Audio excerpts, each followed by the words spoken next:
The winter of 1943 hung heavy over occupied Europe.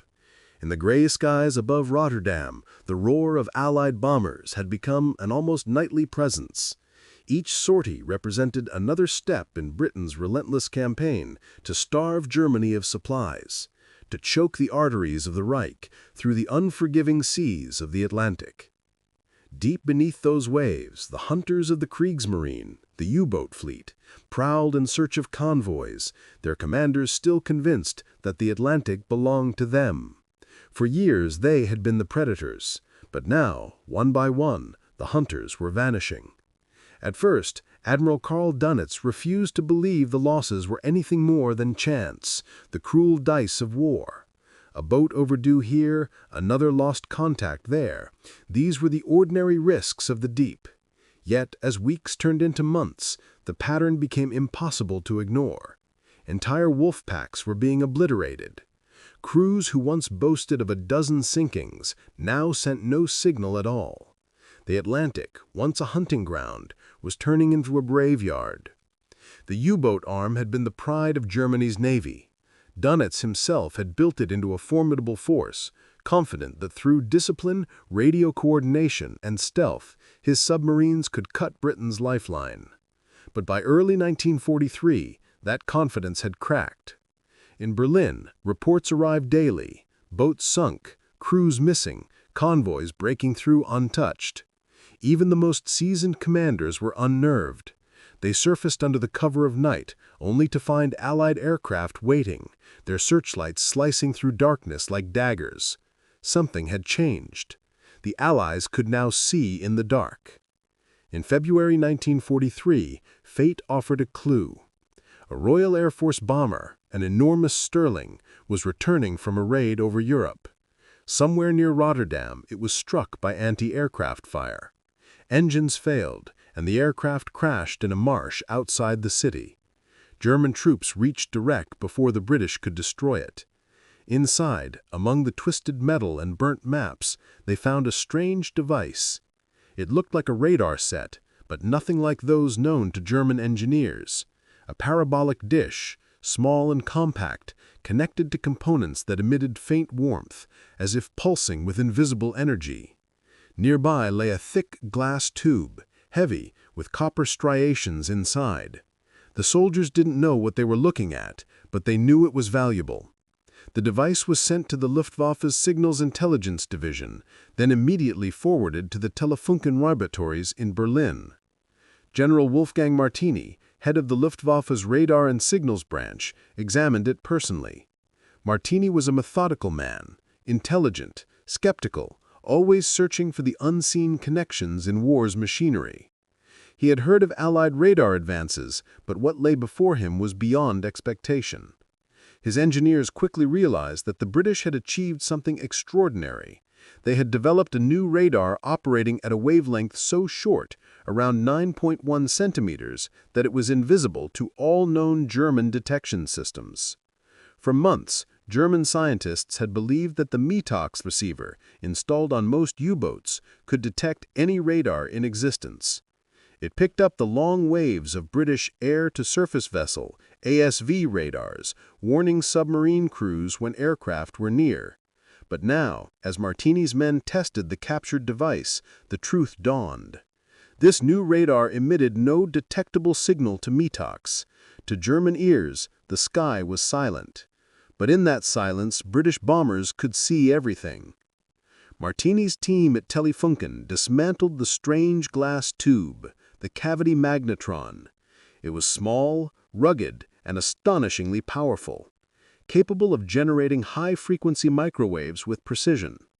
To German physicists, it was almost alien in design. Their own radar systems still relied on bulkier, less efficient transmitters.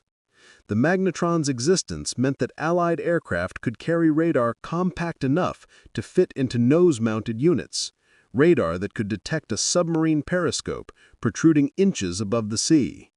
Within days, Martini reported his findings to the Oberkommando der Wehrmacht. The implications were devastating. The Allies had achieved radar superiority so complete that the balance of the Atlantic War was tipping irreversibly. Back in Paris, Admiral Dönitz received the report with disbelief. He read and reread the summary, his hand trembling slightly. For years he had fought to maintain control of the Atlantic through tactical brilliance and morale. But now, it seemed, the very physics of war had turned against him. "Impossible," he muttered. "If the British can see us, while we see nothing." His voice trailed off. Martini's engineers conducted demonstrations to prove their claim. In a test field near Berlin, they installed the captured British radar atop a truck and directed it towards a metal target several kilometers away. The display screen lit up instantly. When they repeated the test with their own German radars, the image was faint, unstable, fading with distance. The difference was unmistakable. In that moment, German radar experts understood that they were years behind. The discovery from Rotterdam, what they now called the Rotterdam Gerät, was more than just a piece of hardware. It was a window into the enemy's unseen power. As engineers worked day and night to replicate and analyze the magnetron, the war at sea grew bloodier. In March 1943, the Battle of the Atlantic reached its peak. Dönitz deployed over 100 U-boats to intercept convoys HX-229 and SC-122, sailing from North America to Britain. It was meant to be a decisive strike, a reassertion of dominance. For days, the wolf packs attacked relentlessly, sinking over 20 ships. Dönitz exulted briefly, convinced the tide had turned. But his victory was fleeting. In April and May, Allied aircraft equipped with the same radar as the crashed Stirling began hunting his submarines mercilessly. They operated from bases in Iceland, Northern Ireland, and Newfoundland, extending air cover deeper into the Atlantic than ever before. Coastal Command Liberators and Sunderlands could now patrol where once they dared not go. U-boats caught on the surface during battery charging had no warning. The night sky, once their ally, had betrayed them. An aircraft would appear suddenly, out of darkness, out of silence, and release flares, then depth charges. The ocean erupted in flame and steel. Crews barely had time to dive before being torn apart. One survivor, Lieutenant Commander Peter Cremer of U-333, later wrote that the experience felt supernatural. He said, "We could no longer trust the sea. The enemy saw through the waves as if the ocean were glass." Inside the cramped control rooms of the U-boats, panic became routine. Men stared at radar detectors showing nothing, no sign of danger, then heard the approaching roar of aircraft too late to escape. Some commanders shut off their METOX sets entirely, fearing the device's emissions might be betraying their position. Dönitz ordered all boats to reduce radio use and surface only briefly, but losses continued. By May 1943, the situation was catastrophic. That month would later be remembered as Black May. 43 U-boats were destroyed, nearly a quarter of all active submarines. Entire crews disappeared without trace. Dönitz faced the unthinkable. The U-boat war, the cornerstone of Germany's strategy against Britain, was collapsing. In Berlin, the Telefunken laboratories worked feverishly to produce countermeasures. They created test detectors for shorter wavelengths, but none were ready for deployment. Martini himself pushed for immediate development of centimetric radar for German aircraft, but resources were thin, and Allied bombing raids crippled production lines. The scientists realized too late that they were fighting a technological war they hadn't even known existed. The British magnetron had revolutionized radar physics. Its compactness allowed not only aircraft use, but ship-based systems that could track submarines through mist and darkness. Every convoyed escort now had eyes invisible to German sensors. As the months passed, Dönitz's despair deepened.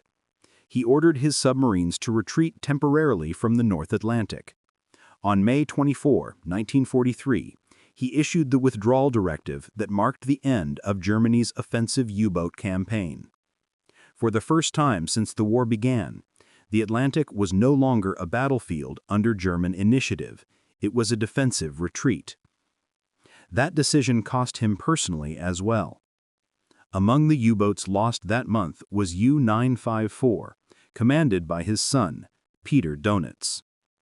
The news struck him with silent devastation.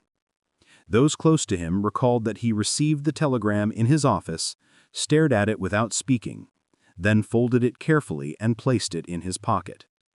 He returned to work immediately, refusing condolences. The war allowed no time for grief.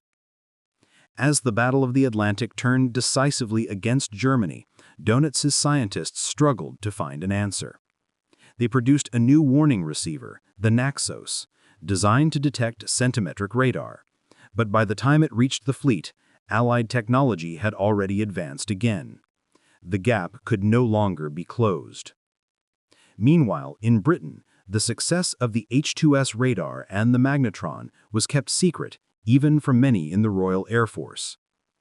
Only a few scientists knew how close the Germans had come to discovering the full extent of its capabilities.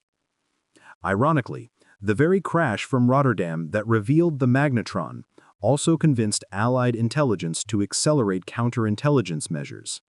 They changed operating frequencies and camouflage methods, ensuring the Germans never completely understood how the radar worked in operational conditions. For the German admirals who examined the captured radar set, the revelation was almost spiritual in its despair.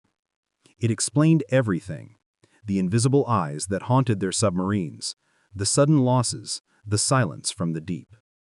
They had been defeated not by courage or tactics, but by wavelengths and electrons. The war at sea would continue, but its outcome had been decided the moment that Stirling bomber fell from the sky and the magnetron came into German hands. Too late to change fate, but just in time to understand it. The discovery of the British radar system at Rotterdam had shaken the German military establishment to its core. Yet for most of the men who fought beneath the waves, the revelation came too late to matter. They lived and died within the steel hulls of their submarines, cut off from the laboratories and calculations of Berlin. For them, the ocean was a living thing, cold, patient, and increasingly hostile. At sea, the rhythm of life aboard a U-boat followed the pulse of danger itself. Crews slept in narrow bunks that doubled as storage racks, surrounded by the smell of diesel and sweat.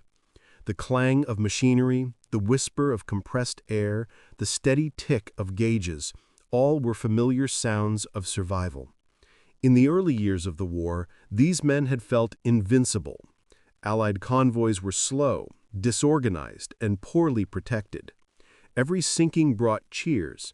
Every returning U-boat was welcomed like a hero's ship. But by 1943, that glory had faded into dread. The men no longer cheered when they sighted a convoy. They feared the unseen power that seemed to watch them even through fog and night.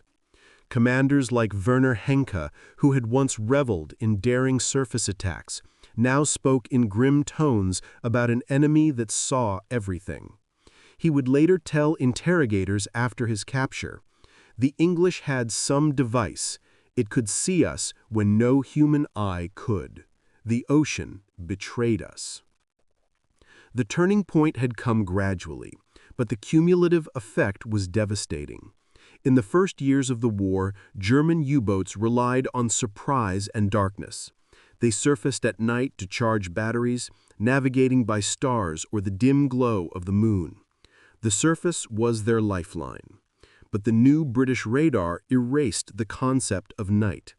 Even a periscope breaking the surface cast a radar shadow strong enough to give away their position.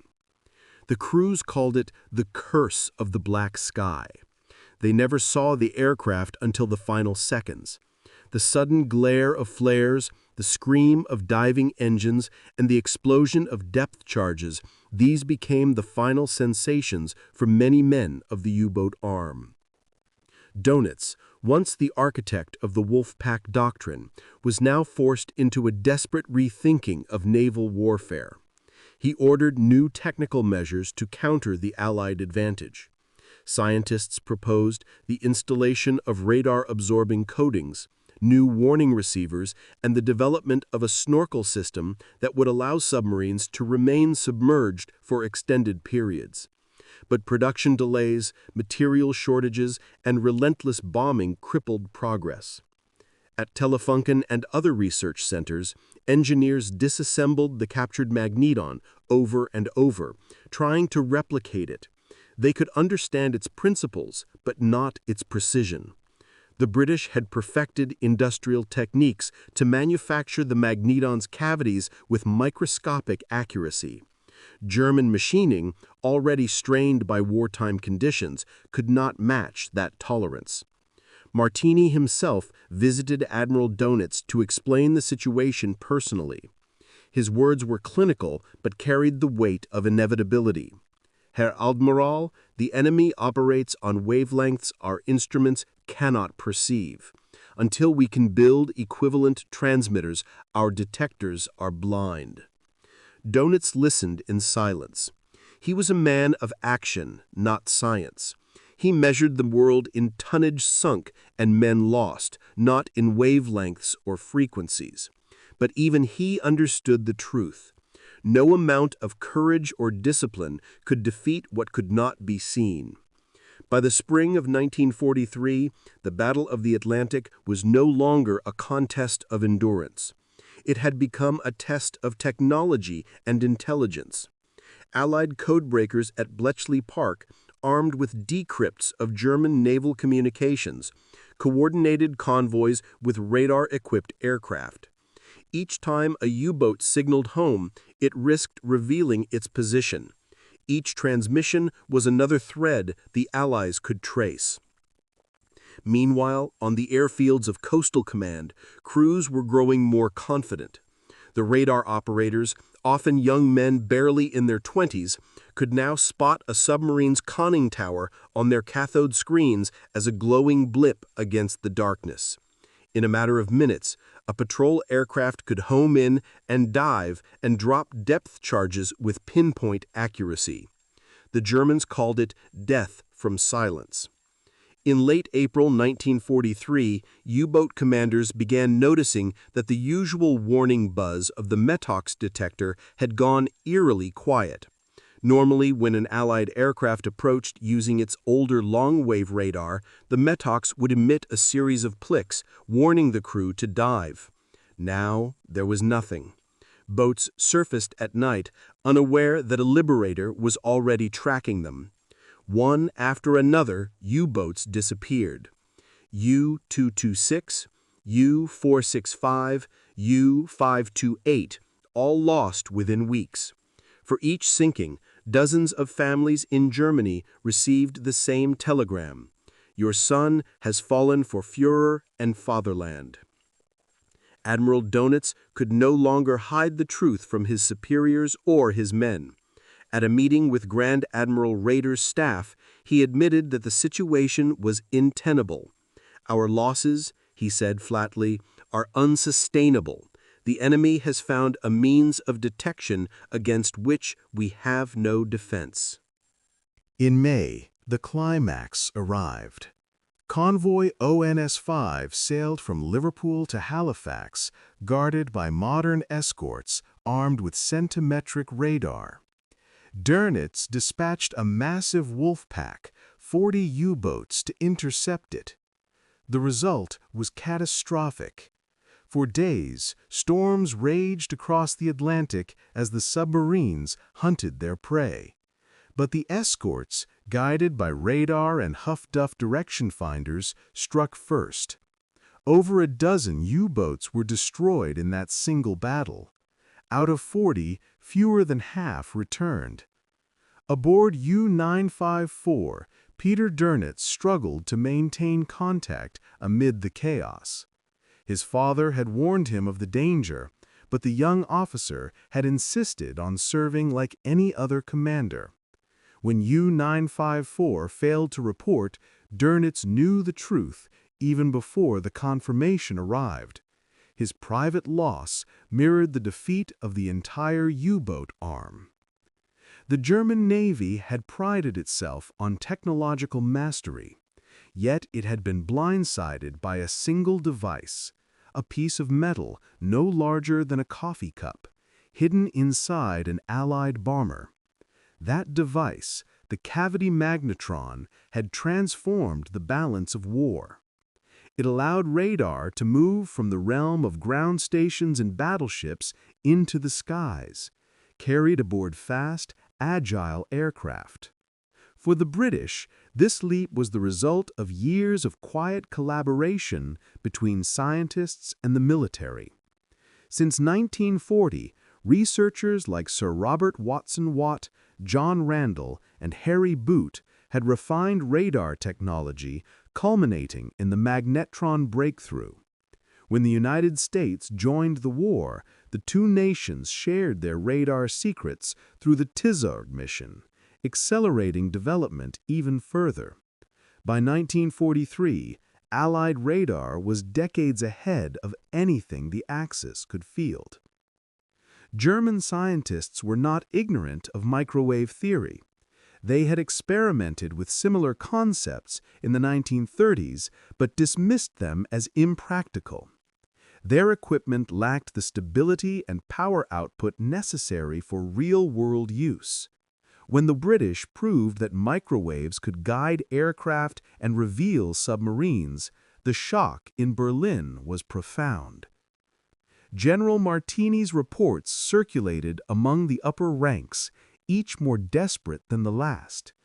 "We are fighting blind," one document read. "Without centimetric capability, our forces at sea are exposed to continuous observation. The enemy's radar functions as a new sense, one we cannot counter." Efforts to replicate the magnetron consumed months. Telefunken's engineers built prototypes that worked in the laboratory but failed under the harsh conditions of flight and sea. Meanwhile, Allied convoys became safer by the week. Ship losses plummeted, and supplies flowed freely once more. On the front lines, morale disintegrated. U-boat crews once spoke with pride of their commander, the Lion of the Atlantic. Now they whispered about the hopelessness of their missions. Each patrol felt like a death sentence. The sea that had once offered anonymity had turned transparent. Captain Herbert Werner, who would later chronicle his experiences in Iron Coffins, remembered the psychological toll. "Every time we surfaced, the men watched the sky with haunted eyes. We no longer trusted the darkness. We no longer trusted our instruments. The enemy's eyes were everywhere." For Dönitz, the decision to halt offensive operations was both strategic and moral. He knew that to continue sending boats into the Atlantic was to waste lives. On May 24, 1943, he ordered the U-boats to withdraw from the North Atlantic. It was an admission of defeat, though he never said the word aloud. To the men under his command, the retreat was incomprehensible. They had been told for years that they were the chosen weapon, the force that would bring Britain to her knees. Now they were told to stand down. Some commanders refused the order, choosing to remain at sea until their fuel ran out. They never returned. In the laboratories, Martini and his scientists continued their grim work. They developed a new detector, codenamed Naxos, capable of identifying some centimetric radar signals. It was an improvement, but not a solution. The Allies had already moved beyond the frequencies Naxos could detect. The Germans were perpetually one step behind. By the end of 1943, the once proud U-boat arm had lost nearly 3/4 of its operational strength. The survivors were withdrawn to safer waters near Norway and the Bay of Biscay. Allied aircraft patrolled these regions relentlessly, guided by radar and lee lights that turned night into day. In the cold waters of the Atlantic, silence reigned. The hunters had become the hunted, and the ocean itself had turned against them. In Berlin, Admiral Dönitz reviewed the casualty reports in solitude. For each lost submarine, he marked a small cross beside its designation, U-203, U-459, U-332, one after another, an endless list of ghosts. He had once envisioned commanding an invincible fleet. Now he presided over their extinction. To the Allied High Command, the change was monumental. The Battle of the Atlantic had been won not through numbers or brute force, but through understanding the invisible, through mastery of the electromagnetic spectrum. Radar had transformed the nature of war. It allowed aircraft to see through weather, through darkness, through distance itself. Back at Telefunken, Martini placed the British magnetron into a secure case.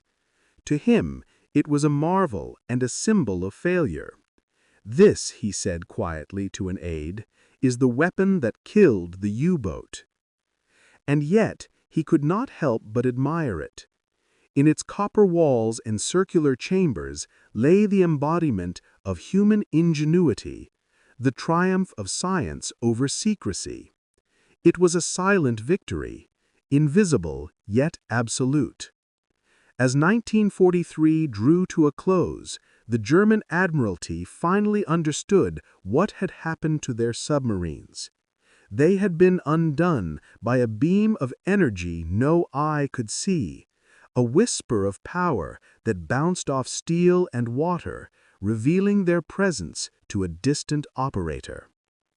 The mystery of the vanishing U-boats was solved. The answer lay not in luck or betrayal, but in physics itself. By the summer of 1943, the Atlantic Ocean had changed from a battlefield of opportunity into a graveyard of ambition. The U-boat war that once promised victory had turned into a nightmare of attrition. The German Navy faced an enemy it could not see and a technology it could not match. Admiral Karl Dönitz, sitting behind his desk at the headquarters in Paris, was a man trapped between duty and despair. Maps of the Atlantic still covered the walls, with red pins marking convoys and blue pins marking his U-boats. But the blue pins were vanishing faster than he could replace them. Each time he looked at the map, he saw not strategy but loss. He tried to rally his staff with confidence, speaking of new designs, new tactics, and the promise of a technological counterstroke. Yet his tone betrayed the fatigue of a commander fighting against time itself. The reality was that Germany's radar research was struggling under bombardment, shortages, and bureaucratic conflict. The Telefunken laboratories that once buzzed with innovation now operated under blackout conditions. Allied bombers had targeted the industrial heart of Berlin, and scientific equipment was being relocated to safer areas.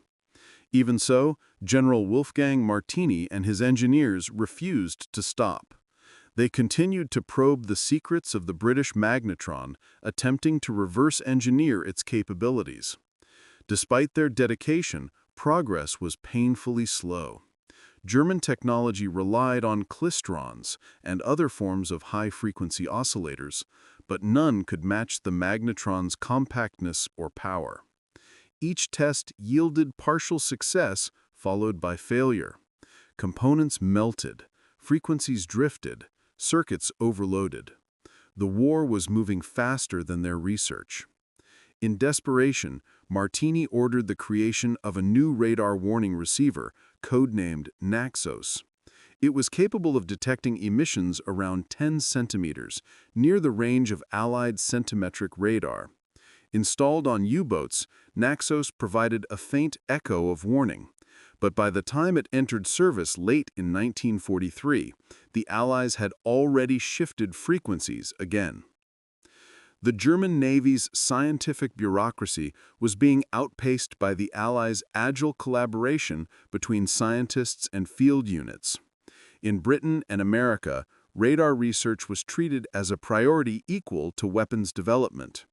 Laboratories in Malvern, Boston, and Washington communicated through coded cables and courier flights, sharing discoveries overnight. In Germany, such cooperation was choked by secrecy, compartmentalization, and the fear of punishment for failure. As months passed, Dönitz sought salvation in new designs. He placed his hopes in the Type 21 submarine, a revolutionary concept that could remain underwater for days, faster submerged than surfaced, powered by improved batteries and streamlined hulls. It was a submarine built for a new kind of war, one where the surface was no longer safe. But the Type 21 would come too late. The first prototypes were delayed until 1944, by which time the Atlantic battle was effectively over. Allied factories produced escort vessels and aircraft faster than Germany could sink them. Radar-equipped destroyers, corvettes, and aircraft carriers stretched their coverage across every convoy route. For the men of the U-boats, each mission felt more hopeless. Their commanders tried to adjust tactics: daytime submergence, night attacks only under heavy cloud, radio silence, and increased use of snorkels. But Allied radar penetrated even cloud and fog. Aircraft could now detect a snorkel head protruding less than a meter above the water surface. The radar operators called it periscope echo. In August 1943, a group of U-boats attempted a coordinated assault against convoy SC-130 in the North Atlantic. The attack was a disaster. Allied escorts, guided by radar and ultra-decrypts, anticipated every move. Within days, 6 U-boats were sunk. Only a handful of merchant ships were lost. It was the last major victory for the convoys and the final humiliation for the wolf packs. After the battle, Dönitz's staff compiled a detailed report. It listed every engagement, every loss, and every malfunction. At the end of the report was a single sentence that summarized the truth. The enemy possesses an instrument of detection beyond our comprehension. In Berlin, Martini read the report in silence. Around him, engineers debated theories. Perhaps the British had developed a new type of infrared scanner or acoustic locator. But he knew better. The captured radar from Rotterdam had already shown the answer. It was centimetric radar, refined and weaponized. The irony of their situation was bitter. Germany had been a pioneer in radar research during the 1930s. They had built some of the earliest operational radar systems, such as Freya and Würzburg.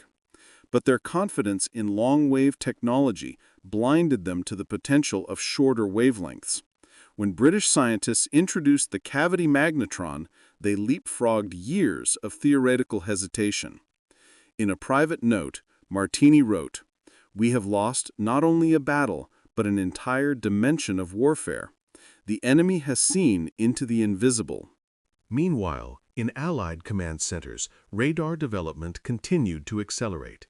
American engineers miniaturized components for airborne use, while British teams perfected automatic target displays. The result was a seamless network of detection, from air, sea, and land, that no U-boat could escape. Convoy escorts now used radar not only to detect submarines, but to coordinate attacks between ships and aircraft. A submarine spotted by radar at night could be tracked continuously, even as it dived, using sonar and coordinated depth charge patterns. What once required luck and guesswork was now a matter of routine precision. By late 1943, the Atlantic had become the most monitored body of water in human history. Every echo, every blip, every faint reflection told a story. The Allies were not just fighting submarines, they were mastering information itself.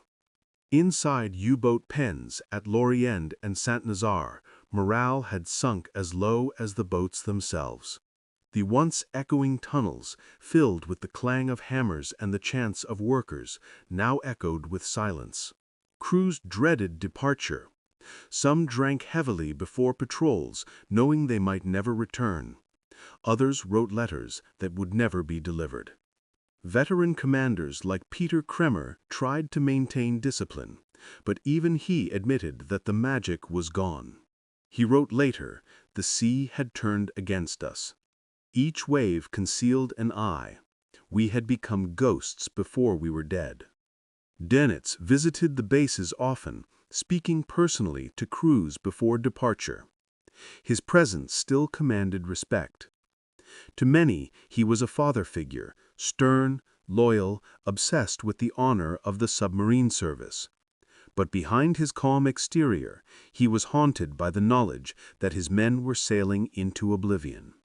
He had once said, "The U-boat war is the most decisive weapon of all." By 1943, he no longer believed it. At Telefunken, the study of the British radar set continued as a grim exercise in understanding the inevitable. Martini's engineers took meticulous notes, measuring every cavity, every weld, every frequency drift. They even attempted to replicate the British cathode ray display, but their efforts were hampered by inferior materials and unstable power supplies. The scientists began referring to the British magnetron by a nickname, the Ghost Maker. It was a grim acknowledgement of what it represented. Each pulse from such a device in Allied hands meant another U-boat sinking unseen. Reports from the field confirmed their fears. Submarines operating near Greenland, the Bay of Biscay, and the Norwegian Sea were being hunted even in poor weather. The enemy's aircraft seemed to know their positions within minutes of surfacing. Crews began to distrust their own instruments, suspecting leaks or spies. But no leak existed. It was simply radar. One officer, during a debriefing, reportedly exclaimed, "We fight against God's own vision." The German command tried every possible countermeasure. Aluminum chaff clouds, radar-absorbent coatings, and false decoys were all tested. None succeeded. The centimeter radar's precision was too sharp, its signal too focused. By the winter of 1943, the U-boat arm was reduced to a defensive force. Their new role was to protect Germany's shrinking maritime supply routes and to lay mines along the coastlines. The dream of cutting off Britain had ended. For the Allied side, the story of their radar triumph remained largely secret. Only a handful of scientists and officers knew how critical the magnetron truly was. They understood that revealing too much could lead to German countermeasures. Thus, the success was buried beneath the broader narrative of bravery and endurance. In post-war years, when captured German documents were studied, historians would marvel at how close the Germans had come to realizing the full implications of their discovery. The Rotterdam radar had given them the answer, yet bureaucracy, disbelief, and lack of coordination had dulled its impact. Had Dönitz and Martini possessed the resources and authority to act immediately, to re-engineer the magnetron, to develop new detectors, to change tactics entirely, the course of the Atlantic War might have been prolonged. But history does not reward what-ifs. It records what happened. And what happened was clear. Allied radar had turned the tide. By early 1944, the German Navy began deploying its last technological hopes, the snorkel and the Type 21. The snorkel allowed submarines to remain submerged while using diesel engines, reducing the need to surface. It was an innovation borrowed from the Dutch and improved under German engineering. But even this adaptation could not reverse the situation. The snorkel itself created radar echoes. Allied centimeter sets could detect the thin tube and pinpoint a submarine's location within seconds. When Dönitz learned this, he reportedly slammed his fist on the table. He shouted, Even the sea breathes against us." For the men who served under him, those words captured the mood of an entire generation of submariners. The Battle of the Atlantic had begun as a duel of men and steel, of bravery and strategy. It ended as a war of science, a war of invisible waves and unseen reflections. In the final months of 1943, as losses mounted and hope dwindled, Dönitz's command issued new directives: avoid confrontation, conserve forces, and prepare for new weapons. But even as they planned, the Allies grew stronger. American shipyards launched Liberty ships faster than submarines could sink them. Radar became standard on every escort. And so, while Martini's team continued to dissect the captured radar in their dim laboratory, the outcome was already decided.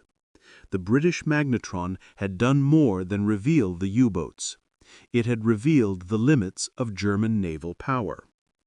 Each centimeter of that invisible wavelength marked a step closer to defeat. The year 1943 marked the critical breaking point of the Atlantic War. By spring, the Allies' mastery of centimetric radar, Huff-Duff direction finding, and improved code breaking at Bletchley Park had created a seamless shield over the convoys. From Iceland to Gibraltar, from the Bay of Biscay to the Caribbean, the ocean that had once been a hunting ground for U-boats had turned into a vast, merciless trap. German command centers were flooded with reports that defied logic: boats lost without distress calls, seasoned captains failing to report back, transmissions cut off mid-message. Admiral Dönitz, once confident in his Wolfpack tactics, now found himself staring at charts covered with black crosses marking vanished submarines. Each cross represented men, his men, who had slipped beneath the waves without warning or explanation. He convened meetings daily, sometimes twice a day, demanding answers from his scientists and signals officers. They spoke of atmospheric interference, Allied tricks, or random chance. But deep inside, the fear was growing that the British had developed a weapon unseen and undetectable. In Berlin, General Wolfgang Martini and his technical officers at the Luftwaffe's radar division still pored over the captured British radar set, the one salvaged from the downed Stirling bomber near Rotterdam months before. They had reconstructed its circuits, tested its cavity magnetron, and now understood its devastating implications. The magnetron's 9.1 centimeter wavelength was invisible to every German radar detector. Their Methawks receivers, tuned to meter-length waves, were completely blind to these signals. It was as if Allied aircraft had found a way to look through darkness while remaining ghosts to German instruments. Martini wrote a classified memorandum to the High Command. The enemy possesses radar working in a band hitherto unknown to us. Our submarines are illuminated like candles, while they themselves remain in darkness. Immediate countermeasures are required. In March 1943, the scale of destruction grew unbearable. The Battle of the Convoys HX-229 and SC-122 raged in the mid-Atlantic, a double convoy engagement involving over 100 merchant ships and nearly 50 U-boats. For a time, it seemed that Dönitz's wolves might reclaim dominance. They sank over 20 Allied ships, but the cost was catastrophic: over a dozen U-boats destroyed. Each engagement turned darker. Pilots flying long-range Liberators from Coastal Command now carried the new radar. Their operators watched glowing green blips bloom on the screen, faint at first, then stronger as they closed in. They could see through the fog, through the night, through the ocean spray. The U-boats, once invisible, appeared as tiny flickering ghosts, then as solid returns. Depth charges followed. Explosions rolled across the waves. and in that cold black water, German crews realized that no matter how silent or submerged they were, death could still find them. Admiral Dönitz was tormented by this invisible war. He called in his senior engineers and demanded a miracle. He asked for new detectors, Naxos, Tunis, FlyG, each designed to counter Allied radar. But they arrived too late, and by then the Allies had already shifted to even higher frequencies. The Germans began to withdraw boats from the Atlantic in May 1943. The order was reluctant, bitter, and filled with anguish. It was the month that would later be known as Black May. 43 U-boats were lost in just a few weeks, more than 25% of the operational fleet. Crews were lost faster than replacements could be trained. For Dönitz, this defeat was not only strategic, it was personal. His own son, Peter Dönitz, served aboard U-954. The submarine was sunk by a British destroyer in the North Atlantic on May 19, 1943. There were no survivors. When the telegram arrived, the admiral's face remained stone, but those close to him said his hands trembled when he read his son's name. He did not speak of it again. In the weeks that followed, Dönitz ordered the withdrawal of all U-boats from the North Atlantic on May 24, 1943. The once proud fleet of predators had become prey. The hunters had become the hunted. Still, the Germans did not give up. They began developing new technologies. The snorkel, which allowed submarines to operate underwater for long periods, and the revolutionary Type 21 electric boat, capable of greater underwater endurance and speed. These designs were years ahead of their time, but they came too late to change the outcome of the war. The Allies, meanwhile, refined their radar further, integrating it with Lee lights, sonobuoys, and airborne depth charges. The ocean's vastness, once a shield, had turned into a transparent battlefield where even the faintest signal betrayed a vessel's position. In the months that followed, Allied convoys crossed the Atlantic with minimal losses. Supplies reached Britain in record numbers. Tanks, planes, food, and troops poured into ports that would later supply the D-Day invasion. The survival of Britain, and ultimately the liberation of Europe, depended on that victory at sea. Historians would later call it one of the greatest technological triumphs of the war. But behind every innovation lay human cost. On both sides, men fought and died in machines they trusted, never seeing the invisible waves of energy that determined their fate. When the war finally ended in 1945, General Wolfgang Martini was interrogated by Allied officers about the German understanding of radar technology. He admitted that by early 1943 they had known the truth, but industrial shortages, Allied bombing raids, and bureaucratic delay had crippled their ability to respond. Martini later said, "The moment we understood the magnetron, I knew the Atlantic War was lost. Our detectors were blind, our faith in stealth an illusion. From that day, the ocean belonged to the British." In the ruins of post-war Germany, many of the scientists who had examined the captured radar went on to work in civilian industries or under Allied contracts. Telefunken's laboratories were dismantled, their research scattered across the occupying zones.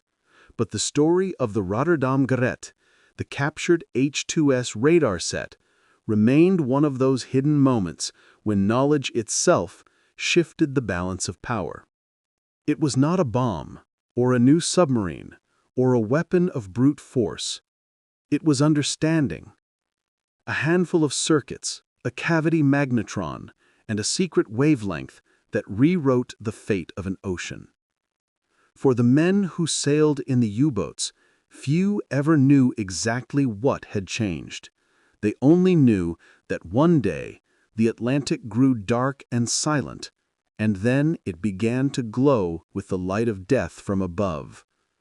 As one survivor of U-333, Peter Cremer, later recalled, "We thought we ruled the sea, but suddenly it was as if the enemy had eyes that could see through the night, through the waves, through the very steel of our hulls."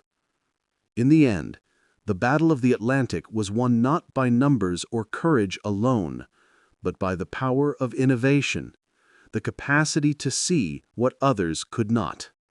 And it began with a crash in a muddy Dutch field, a burned-out bomber, and a piece of equipment no one yet understood, a device that turned the tide of history. The British had learned to see through darkness, and the Germans, for all their skill, had learned too late what it meant to be seen. As the cold Atlantic winds still blow over the graves of ships long vanished beneath the waves, the story of the vanished U-boats remains a haunting reminder that in war, knowledge is as deadly as fire, and silence can hide the loudest truths. Thank you for your time. If you enjoyed this story of technology, courage, and the unseen forces that shaped the Second World War, don't forget to like this video, share it with others who love history, and subscribe to the channel for more untold stories from the war that changed the world. Your support keeps history alive. See you in the next one.